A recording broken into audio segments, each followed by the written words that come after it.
Halo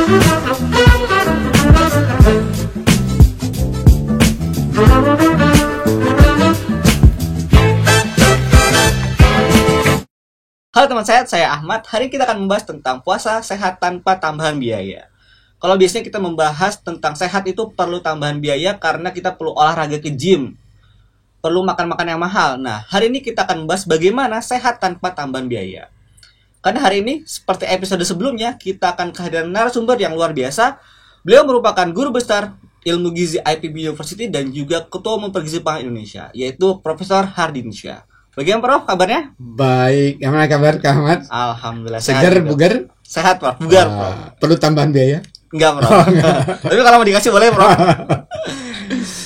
Baik Prof, kalau kita ngomongin sehat itu Prof ya. Iya. Biasanya tuh orang tuh kalau ngomongin sehat tuh butuh tambah biaya, perlu olahraga ke gym itu Prof, kan tuh butuh biaya tambahan. Kemudian makan makanan sehat itu katanya mahal Prof. Diet khusus gitu iya, ya. Diet khusus gitu Prof. Nah, ataupun perlu konsultasi ke dokter, ke spesialis gitu Prof untuk biaya-biaya pengeluaran tambahan gitu Prof. Nah, tapi sebenarnya bener nggak sih Prof, kita tuh bisa sehat tanpa biaya Prof? Ya kalau udah sakit, apalagi sakit parah ya memang harus ke dokter spesialis bahkan ya, karena harus diagnosa seperti apa sakitnya. Tapi kalau kita hanya misalnya gemuk, mengalami sindrom metabolik, apa itu sindrom metabolik ya? Lingkar pinggangnya lebar, gula darahnya cenderung naik, belum diabetes sih, tekanan darah naik, kolesterol meningkat. Nah, sebenarnya hal-hal sebegitu sebenarnya bisa dengan salah satunya dengan cara puasa yang baik dan benar. Dilakukan upaya tadi, bahkan tanpa kita harus susah-susah menambah jenis makanan ataupun suplemen dan sebagainya. Nah tapi Prof, kalau ngomongin puasa nih Prof ya, baik itu puasa Senin Kamis maupun puasa Ramadan nih Prof yang sedang kita lakukan. Yeah. Nah kalau kita ngomongin puasa itu kan sebenarnya orang menganggap bahwa itu cuma memindahkan makanannya Prof. Biasanya kita sarapan, makan siang, kemudian ada makan malam.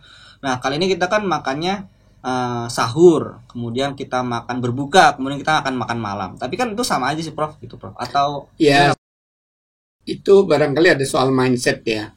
Sesungguhnya dari hasil-hasil penelitian termasuk yang saya juga pernah lakukan ya di Bogor, bahwa totalitas selama Ramadan itu kita lihat ketika 10 hari pertama, 10 hari kedua, 10 hari ketiga, kemudian kita lihat bagaimana makanan ketika berbuka, ketika makan malam, ketika sahur. Berarti sebenarnya bukan memindahkan waktu makan saja. Kalau kita anggap misalnya sahur itu memindahkan sarapan ke sahur ya, ternyata juga enggak, apa yang dimakan ketika sahur tuh jauh lebih sedikit sesungguhnya, kecuali buat orang yang memang rakus ya, yang tidak disiplin makan. Karena ketika kita bangun jam 2 malam itu sebenarnya enggak bisa perut kita ini seperti jam 12 siang kondisi untuk memakan volume yang sekian banyak ya. Begitu juga ketika makan malam, oke, tetap makan malam, kan kita ada berbuka. Berbuka itu nggak sama dengan memindahkan makan siang jadi berbuka. Berbuka itu hanya sedikit ya. Yang penting di sana kan harus ada sumber energi, bisa dari buah, kemudian ada air, minuman kan. Sudah cukup untuk berbuka. Makan malam, oke, makan malam. Jadi dalam banyak kajian itu lebih rendah 200 sampai 600 kilokalori ya, 200 sampai 600 kilokalori dibanding hari-hari biasanya. Dan itu ternyata yang menimbulkan manfaat. Gimana prosesnya nanti kita bicarakan. Nah, kalau orang yang tadi dia makannya sama dengan makan sebelum puasa, bahkan lebih, maka memang manfaat hikmah puasa untuk kesehatannya nggak diarahi. Pahala sih saya pikir Tuhan yang ngatur ya, udah menjanjikan secara spiritual. Tapi secara fisik, apa yang dia peroleh untuk kesehatan, kalau makannya seperti sebelum puasa atau lebih dari sebelum puasa, nggak akan diraih gitu. Wah, berarti kalau puasa itu memang harusnya tuh ngurangi konsumsi makan ya Prof ya. Berarti lebih hemat, tambahan tabungan Prof ya. Bisa untuk biaya nikah Prof.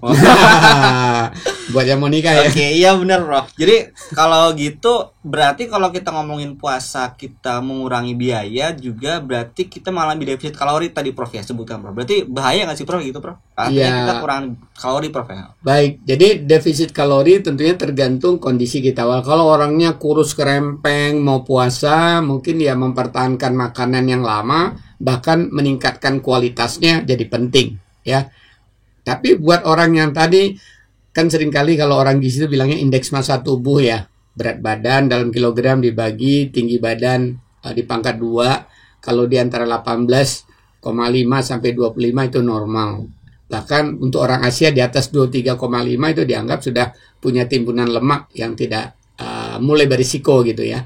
Nah, buat orang-orang yang di atas 23,5 indeks massa tubuhnya atau lingkar pinggangnya ini sudah lebar, ya itu sebenarnya perlu bersiasat ketika mengelola baik itu berbuka, makan malam maupun sahurnya. Siasatnya seperti apa? Sederhana sebenarnya. Kurangi porsinya, ya. Jadi kalau misalnya sahur biasanya kita 1 piring makanan pokok, ya udah cukup setengah piring saja, ya. Yang penting adalah ada serat menyertainya sama minuman, ya, karena itu untuk mencegah dehidrasi. Kalau ketika makan malam kalau kita udah berbuka, harusnya makan malam kita tidak seperti makan malam biasa, ya. Karena apa? Karena sebenarnya kita sudah tadi ada berbuka itu udah jadi 1/5 ya sampai 1/4 kebutuhan gizi kita bisa terpenuhi tergantung jenis berbukanya ya, yang tidak hanya sekedar air putih. Jadi sebenarnya penghematan yang terjadi kalau kita tadi bukan masalah penyakit ya, ini gejala yang akan berisiko penyakit. Gejala itu terutama ada lingkar pinggang, berat tubuh yang karena kelebihan lemak, atau tadi ada kecenderungan kolesterol naik, gula naik, sama tekanan darah naik, atau metabolic syndrome dibilangnya kan. Tapi sebenarnya berarti nggak bahaya Prof, kan ada puasa yang 14 jam rata-rata nih Prof, tapi ada juga yang di daerah-daerah luar sana sampai 22 jam mungkin Prof ya gitu. Itu kan artinya kita kurang asupan itu Prof, itu bahaya nggak sih Prof gitu Prof? Ya jadi pertama bahwa tadi kan saya katakan yang dia bisa menimbulkan manfaat tadi pada orang-orang yang memang untuk mengatur tadi lemak tubuhnya, bukan orang yang kekurangan gizi ya. Itu loh. Kemudian yang kedua, betul bahwa di dunia ini tergantung tempat ya. Di kita barangkali 14 jam di daerah tropis, tapi di daerah subtropis bahkan mendekati kutub sana bisa 20 jam. Lagi-lagi kan dia dibandingkan dengan kebiasaan makannya. Ya, ketika dia tinggal di daerah mendekati kutub sana, seberapa banyak dia makan biasanya sebelum dia melaksanakan puasa Ramadan. Ya, jadi seperti itu atau kurang dari itu, bukan seperti itu atau lebih dari itu yang dikonsumsi untuk mendapatkan manfaat kesehatan tadi. Nah, kalau orang sakit tentunya juga di dalam nilai Islam kan tuh tidak dianjurkan untuk berpuasa, silahkan konsultasi ke dokter dulu. Ini tadi menurut saya orang kategorinya nggak sakit nggak sehat gitu ya. Iya. Yang ciri sederhananya lingkar pinggang lah, itu ciri sederhana.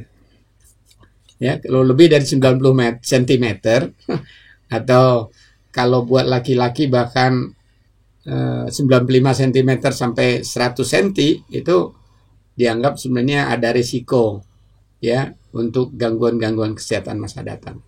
Wah, perlu dicek nih Prof. Ya Prof, ini pertanyaan terakhir nih Prof. Nah, kalau kita ngomongin biasanya nih di masyarakat nih Prof ya, itu biasanya kan kalau udah menjelang akhir puasa nih Prof, justru harga bahan pangan tuh naik Prof. Artinya kalaupun kita mau belanja menjelang puasa juga biasanya meningkat ya. Iya Prof. Atau jadi kita ngerasa bahwa kita akan mengeluarkan biaya lebih gitu Prof. Justru kok apakah tetap bisa sih Prof tadi puasa sehat tanpa tambahan biaya itu? Iya. Jadi kembali gini, di dunia ini kan orang bisa diklasifikasikan ada yang kurang mampu, ekstrimnya lagi miskin, ada kelompok menengah, ada kelompok yang kaya ya. Apa yang saya katakan tadi tentunya buat orang yang pada umumnya ya katakanlah 50% orang di Indonesia ini kategori normal ya, sekitar ada 30-40% itu kan gemuk ya, 20%-nya kekurangan. Nah, apa yang saya bicarakan tadi adalah untuk kita normal mempertahankan status gizi normal yang implikasi kesehatan. Orang yang tadi di Indonesia ada 35% yang gemuk, yang dia sebenarnya bisa normal ya ketika melaksanakan puasa. Kajian di Asia Tenggara di meta-analisis studi gabungan itu rata-rata menurunkan 3,7 kg. Bahkan sampai ada yang 6-7 kg selama bulan Ramadan turun berat badannya, yang 80% hampir itu adalah lemak tubuh yang berkurang.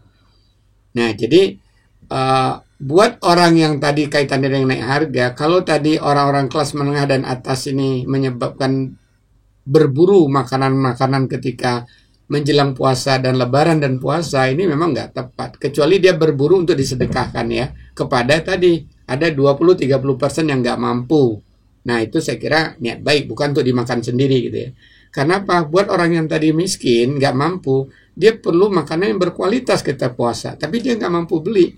Harusnya orang yang the have yang punya ini bisa mensedekahkan, memberikan, berbagi ya. Itu saya kira bagus. Tapi kalau itu untuk makan sendiri, nggak bagus.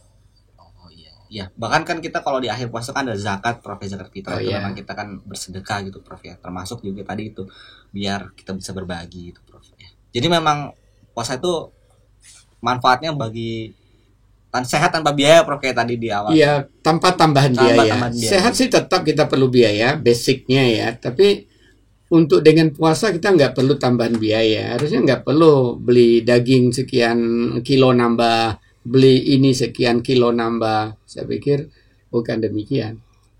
Baik, terima kasih banyak Prof atas bincang-bincangnya. Kita sudah tahu banyak nih tentang bagaimana puasa itu benar-benar bisa tanpa tambahan biaya, Prof ya.